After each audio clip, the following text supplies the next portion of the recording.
তারা আমাদের রাজ্যের মাননীয় মুখ্যমন্ত্রী তথা সর্বভারতীয় তৃণমূল কংগ্রেসের সভানেত্রী, বাংলার অগ্নিযোদ্ধা, বাংলার নবরূপকার মমতা বন্দ্যোপাধ্যায় তার নির্দেশ ক্রমে রাজ্য তৃণমূল মহিলা কংগ্রেসের সভানেত্রী তথা রাজ্যের অর্থমন্ত্রী, অন্যান্য গুরুত্বপূর্ণ দায়িত্বপ্রাপ্ত দপ্তরের মন্ত্রী মাননীয় চন্দ্রিমা ভট্টাচার্য মহোদয়া ঘোষিত কর্মসূচি অনুযায়ী আমাদের তমলুক সাংগঠনিক জেলা সহ সারা রাজ্যময় প্রতিটি অঞ্চলে অঞ্চল কর্মসূচি, মহিলা কর্মী সভা এবং টাউনে বিভিন্ন ওয়ার্ডে এই মহিলা কর্মী সভা অঞ্চলে নামাঙ্কিত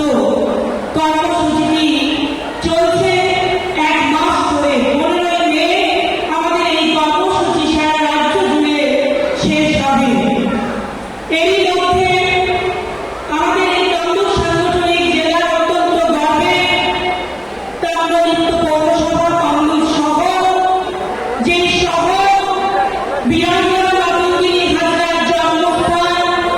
যেই বীরাঙ্গনা মাতঙ্গিনী হাজরা আমাদের প্রত্যেকের নারীর রক্তে রক্তে মিশে আছে,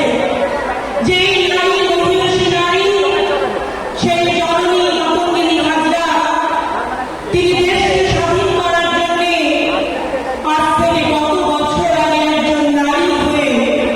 সর্বাগ্রে ভূমিকা নিয়েছিলেন। তাই এই তমলুকের মাটি মা মাতঙ্গিনী হাজরার মাটি, শহীদের মাটি। তাই তমলুক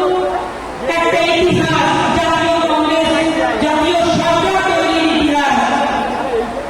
তমলুক শহরে তৃণমূল মহিলা কংগ্রেস বিগত দিনের মতো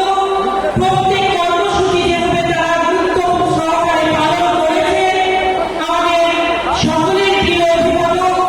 তথা তমলুকের বিধায়ক প্রাক্তন মন্ত্রী অধ্যাপক ডক্টর সৌমেন কুমার মহাপাত্র মহোদয়ার পরামর্শ অনুযায়ী, সহযোগিতা অনুযায়ী এবং এই শহরে তৃণমূল কংগ্রেসের সভাপতি চঞ্চল খাড়া সহ তার পুরো টিম, পঞ্চায়েতবাবু থেকে শুরু করে